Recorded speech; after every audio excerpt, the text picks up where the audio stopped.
You ever stand there in the grocery aisle staring at a food label and just feel lost, like it's written in some kind of code? Oh, absolutely. That feeling is so common. There's just so much information packed onto that little space. Yeah, it feels like you need a special decoder ring just to figure out if something's, actually good for you. Yeah, it can definitely be overwhelming. Knowing what to focus on, what it all means, it's a challenge. Well, that's exactly what we're tackling today. Welcome to this deep dive into understanding food labels. Yep. Our goal here is pretty simple, really. We want to help you get to a point where you can look at a label and feel confident, not confused, make healthier choices, feel empowered. And to do that, we've gathered some really good information. We're looking at a Vietnamese guide on reading labels, the official FDA guide here in the States, and insights from Harvard's nutrition source. So a pretty solid mix. Great. Okay, let's jump right in then. The foundation has got to be the nutrition facts panel, right? That big box of info. Where do our eyes go first? Okay, so think of the label in two main sections. Up top, you've got the product-specific stuff, serving size, calories, all the nutrient numbers. Right. Then down at the bottom, there's often a footnote. Yeah. It explains the percent daily value, the percent DV, and gives some general calorie advice, usually based on that 2,000 calorie diet figure. Uh-huh. But keep in mind, like really small packages, they might not have that footnote to save space. Okay, got it. Two zones. But you mentioned serving size up top. Why is that so critical? It seems so basic. It seems basic, but it's fundamental. Uh-huh. Because literally everything else on that label, the calories, the fat, the sodium, it's all based on that specific serving size. Ah, You'll see the serving size itself, maybe it says 1 cup or 3 cookies, whatever it is, and then servings per container. right. And the key thing, is that the serving size isn't a recommendation of how much you should eat. It's just based on what people typically eat in one sitting. Okay, so it's reflecting habits, not giving advice. What happens if we ignore that part? If we just look at the calories? Well, that's where you can easily trip up. Mm. You might end up eating way more calories, fat, sugar, whatever, than you realize. Mm-hmm. The FDA has a good example, like a frozen lasagna. Yeah. The label says 1 serving is 1 cup, and that's 280 calories. Okay. But maybe you eat 2 cups. That's pretty normal, right? Yeah, probably. Well, now you've had 2 servings. So you've got a double area. It's 560 calories, double the sodium, double the fat. You do that quick math in your head. Right. So always check the serving size and then think, honestly, how much am I really going to eat? Exactly. It's step 1. Okay, serving size. Nailed it. Next up, calories. We hear about calories all the time. What's the label telling us specifically? So calories are just a measure of energy, right? The energy you get from 1 serving of that food. One serving again. See? Okay. It comes back. It always comes back to serving size. And yeah, the label shows calories per serving. Remember that 2,000 calorie general guideline? It's just that general. Right, everyone's different. Totally. Your needs depend on your age, your sex, your activity level, all sorts of things. So why track the calories on the label then? Well, the bottom line is consistently eating more calories than your body uses leads to weight gain. It's about managing that energy balance. Makes sense. And the Vietnamese guide actually gives some useful benchmarks. It says 40 calories per serving is low energy. 100 calories is sort of medium, about 5% of a 2,000 calorie day. And 400 calories or more per serving, that's considered high energy, like 20% of that daily guideline. Oh, that's actually quite helpful for a quick glance. 40 low, 100 medium, 400 high. Nice rule of thumb. Yeah, just gives you a quick perspective on that single serving's energy contribution. Okay, serving size, calories. Now for the nutrient list. It's long. How do we even start to make sense of it? So the label designers actually help us out a bit here. They group nutrients into like 2 main categories. Okay. Nutrients to get less of and nutrients to get more of. Let's start with the less of group. All right, what's in that list? Generally, according to the FDA and Harvard, this includes saturated fat, sodium, and added sugars. The Vietnamese source also flags total fat and cholesterol in this group. And why these specific ones? What's the concern? Well, the issue is that, on average, Americans tend to eat too much of these. And eating too much is linked to health problems. Like what? Like too much saturated fat and sodium can increase your risk for heart disease and high blood pressure. And consuming too many added sugars makes it really hard to get all the other nutrients you need without going over your calorie budget for the day. Right. Added sugars, that's a big one now. The labels separate total sugars and added sugars. Can you break down that difference? It's still a bit confusing sometimes. Yeah, it's a really important update to the label. So total sugars includes all sugar in the food. That means naturally occurring sugars, like lactose in milk or fructose in fruit, Okay. and any sugars that were added during processing. Added sugars, though, that line tells you only about the sugars put in during manufacturing. So things like regular sugar, corn syrup. Exactly. Sucrose, high fructose corn syrup, dextrose, syrups, honey, concentrated fruit juice, all that stuff counts as added sugar if it was put in. You'll see it indented under total sugars, usually says includes X grams added sugars. Ah, okay. So if I see like a yogurt label says 15 grams total sugar, then underneath includes 7g added sugars. Perfect example. That means 8 grams of the sugar are naturally there from the milk, maybe some fruit, and 7 grams were added in, perhaps as cane sugar or syrup. Gotcha. That clarity is really helpful if you're trying to cut back specifically on those added ones. Definitely. High intake of added sugars is linked to quite a few health concerns, so being able to spot them is key. What about trans fat? Is that still a thing we need to worry about? Well, yes and no. You still see it listed, but it doesn't have a percent daily value. We know trans fat raises bad LDL cholesterol, increasing heart disease risk. The good news is the FDA basically banned artificial trans fats back in 2018. So you should be seeing very little, if any, in most foods these days. But it's still worth checking for partially hydrogenated oils in the ingredients, just in case. Okay, good to know. So let's flip to the positive side. What are the nutrients we should be actively trying to get more of? Right, the get more of list. According to the FDA and Harvard, we're talking about dietary fiber, vitamin D, calcium, iron, and potassium. Okay. The Vietnamese guide also adds vitamin A and vitamin C to that list. Basically, these are nutrients many people just don't get enough of day to day. And why are these so important? What do they do for us? Oh, they're crucial for overall health. Fiber, for example, is great for digestion, helps manage blood sugar and cholesterol. Mm-hmm. Vitamin D and calcium work together for strong bones. Iron helps prevent anemia. Potassium helps regulate blood pressure. So real, tangible benefits. Absolutely. The Vietnamese source highlights calcium for osteoporosis prevention, fiber for digestion, and feeling full, which can help with weight. They also mention that diets with soluble fiber and low saturated fat are good for heart health. Getting enough of these really impacts your well-being. It definitely shifts the perspective from just avoiding the bad stuff to actively seeking out the good stuff. Exactly. It's a two-sided coin. Okay, now let's tackle that percent daily value column, the percent DV. Those percentages next to everything. What are they actually telling me? So the Perceive is basically a quick guide. It tells you what percentage of the recommended daily amount for that nutrient is in one serving of the food. Recommended daily amount based on what? Based on the daily values, which are set for a general 2,000-calorie diet. So the Perceive shows how much one serving contributes to reaching or staying under those daily targets. Think of it like what slice of your daily nutrient pie comes from this one serving. So I don't have to memorize how many milligrams of sodium I need. I can just look at the percentage. Exactly. Does the math for you. And there's a super handy rule of thumb for reading them. Oh, yeah? The 520 rule. If the Perceive for a nutrient is 5% or less per serving, that's considered low. Okay, 5% or less is low. If it's 20% or more per serving, that's considered high. 20% or more is high. Simple enough. And that works for all nutrients, the ones you want less of and the ones you want more of. 5% is low, 20% is high.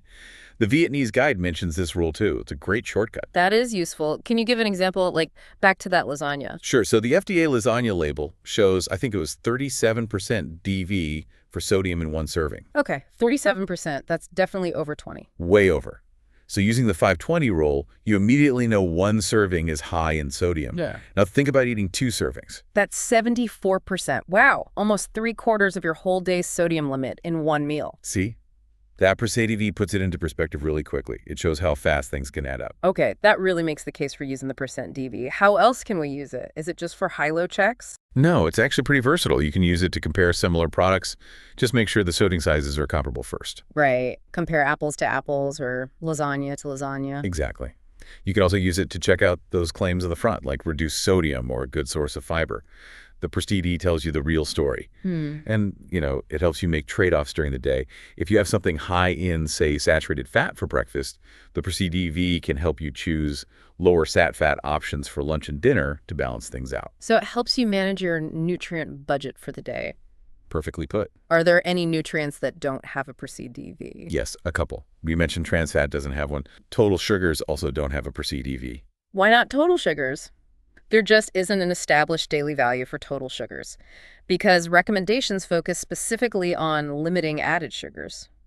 Protein usually doesn't have one either. Oh, why not protein? It's only required if the food makes a protein claim, like high protein, or if it's for infants and young children. For most other people, protein deficiency isn't seen as a major public health issue in the U.S., so a Precision V isn't usually listed. Interesting. Okay. And the FDA has a table somewhere that summarizes the goals, right? Like less than or at least. Yes, they do. It basically reinforces what we've been saying. For nutrients like saturated fat, sodium, and added sugars, the goal is to consume less than 100% DV each day. Stay under the limit. Right.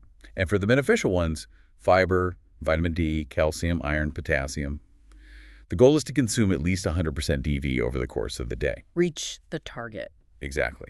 That table just lays out those upper and lower targets clearly based on that 2,000 calorie reference point. Okay. I feel like we've really unpacked the nutrition facts label itself, but there's more on the package, right? Like that long list of ingredients. Oh yeah, definitely don't skip the ingredient list. It's crucial. It lists everything in the product, starting with the ingredient that weighs the most down to the one that weighs the least. Descending order by weight. Okay, so it tells you what the food is mostly made of. It's a really good idea, as one of the sources mentioned, to look for foods with shorter lists and ingredients you actually recognize as, well, food. Whole ingredients, things like that. Makes sense. Yeah.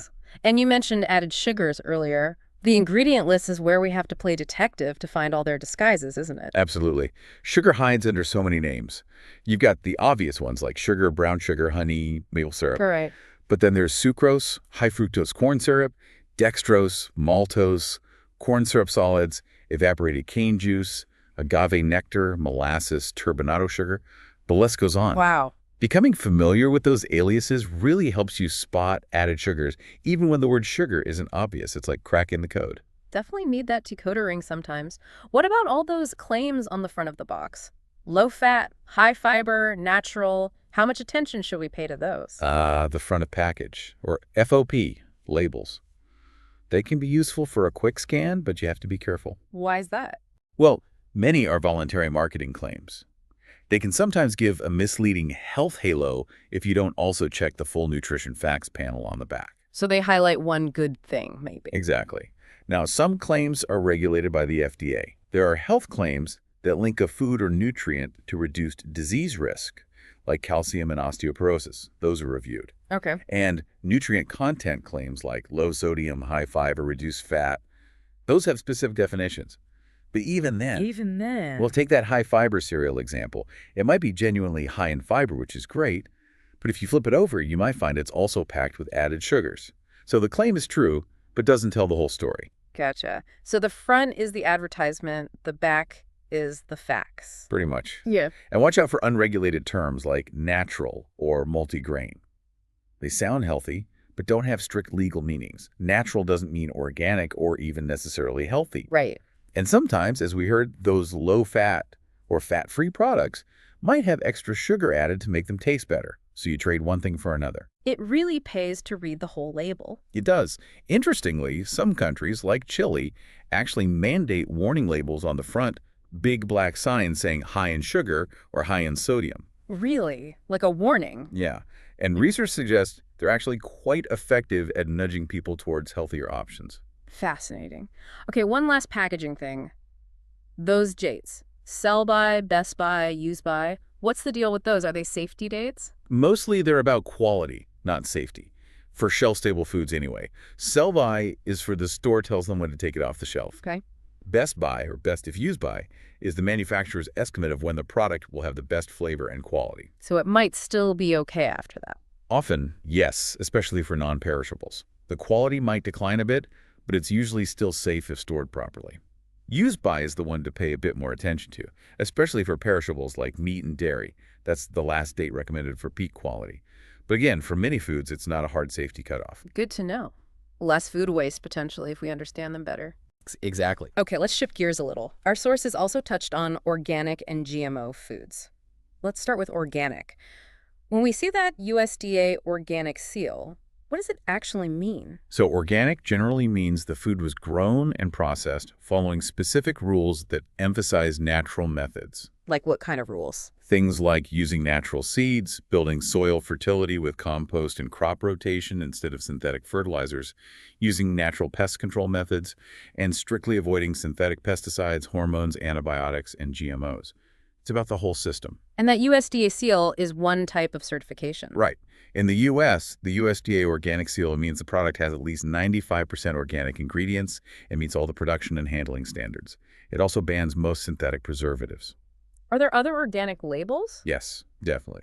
The EU has its own strict organic standard and logo, and the Vietnamese source mentioned PGS Vietnam, which is recognized internationally. Different countries, different bodies, but similarly core principles. And can foods be labeled differently based on how much organic stuff is in them? Yeah. You might see 100% organic, if everything is organic. Organic means 95% or more. Made with organic ingredients means at least 70% organic stuff, and they can't add sulfites. And if it's less than 70%, they might just list the specific organic ingredients in the list, but can't make a big claim on the front. Okay, that clarifies the different levels of organic. Now, what about GMOs, genetically modified organisms? What are they, and how do labels handle them? So GMOs are plants or animals whose genetic makeup has been altered in a lab, usually to add a specific trait, like making a crop resistant to pests or herbicides. Right. The science on their safety is, the broad scientific consensus currently is that the GMOs available for consumption are safe to eat. However, there's definitely still public debate and concern around them. So the sources reflected that debate. Yes, the Vietnamese source noted both sides. It mentioned the potential benefits often cited, like reduced pesticide use, increased crop yields, potentially higher farmer income. But it also acknowledged the concerns some scientists and consumer groups raise about potential unknown risks, like allergies or nutritional changes. Our job here isn't to take a side, just report what the sources discuss.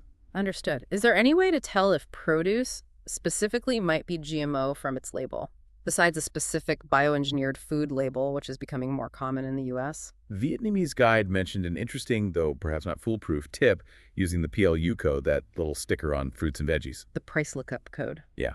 They said if it's a 5-digit code starting with the number 8, it might indicate GMO. Conventionally grown usually starts with a 3 or 4 and has 4 digits. And organic often has a 5-digit code starting with 9. Huh. So like a regular banana might be 411? And a potentially GMO one could be 84011, while an organic one might be 94011. It's a potential indicator mentioned in that source, maybe something to look out for, though official bioengineered labeling is the more definitive source now in the U.S. That's a neat tip, though. Okay, so we've covered a lot of ground. Bringing it all together, how does understanding all this, the nutrition facts, the ingredients, the claims, organic, GMO, actually help you, the listener, reach your health goals? Well, knowledge is power, right? Mm-hmm. Understanding these labels genuinely empowers you.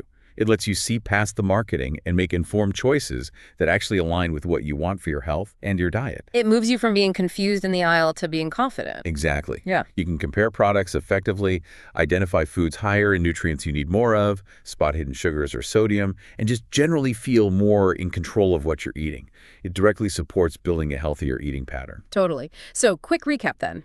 Number 1, check that serving size and be realistic about how much you'll eat. Number 2, look at the calories per serving. Number 3, use that perceive, remember the 5-20 rule to quickly see if something's high or low in nutrients you care about, both the ones to limit and the ones to get more of. Yep. Saturated fat, sodium, added sugars generally less, fiber, vitamin D, calcium, iron, potassium generally more. Right.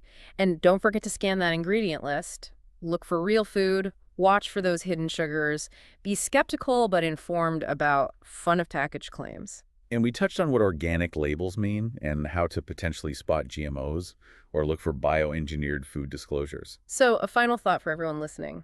Think about how making label reading a regular habit could really change things over time. Yeah, it doesn't have to be overwhelming. Maybe next time you shop, just focus on one thing, like compare the added sugars in 2 different yogurts, or look for a bread with a higher fiber per CDV. Small steps, right? Exactly. Those small, consistent choices, informed by reading the label, can add up to big shifts in your overall diet and long-term health. That's great advice. And if you're still curious or have specific questions, especially related to your own health needs, definitely check out reliable sources like the FDA website or Harvard's Nutrition Source. Keep learning. Absolutely. Thanks for diving in with us today. Thanks, everyone.